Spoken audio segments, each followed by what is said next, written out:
Hello, welcome to another film review. I've just watched the film Premature, which actually came out in 2019.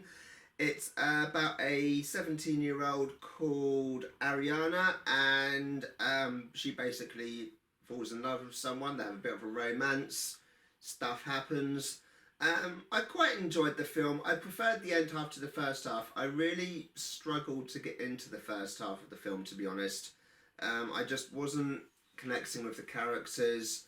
There's quite a few, but you really just mainly focus on Ariana and Aisha. They're the two main love interests in the film. The other characters are just sort of there, just as like just I don't know, really, just to be there. Really, they're more like background actors than the main cast. Yeah, as I said, it did take me a while to get into the film. The first half of the film, I was really struggling to get into it, to actually care about the characters. I don't know why. The second half, I think by the time the film was coming to a close, I did start to actually feel for the characters, particularly Ariana, a bit more. It was well acted. I mean, there wasn't particularly anything wrong with the film. It's not a bad film per se. I just really struggled to get into the first half of it. But then by the end, it was quite good. It's a romance. It's also a bit of a tragedy as well. I don't want to give too much away as to why I feel it is like a tragic romance. If you're bored during lockdown, it does kill like an hour and a half of the day. So, if you've got nothing else to do.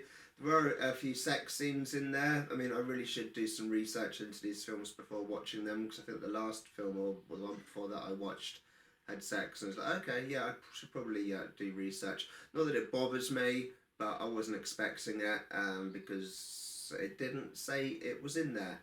So if that's some sort of thing you don't want to watch, then I'd avoid it. If you don't mind it, you don't care either way, then, it's fine. As I said, it is quite well acted. It is quite a slow-paced film.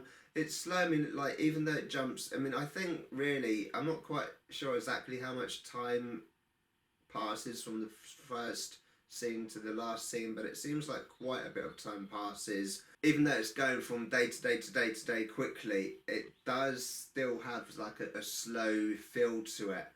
And it's quite a somber film. I quite enjoy it. As I said, I did quite enjoy it. As I say, it's not a bad film, but it's definitely not a great film. But as I say, it will kill an hour and a half if you're bored at home and got nothing else to do. So that's my thoughts. I mean, I can't get overly excited by it. I mean, I'd love to watch a film and get overly excited and come on here jumping around going, yeah, it's the greatest film ever. When that film comes along, be sure I will definitely be excited by it. But until then, this is the best I can do. Alright, bye.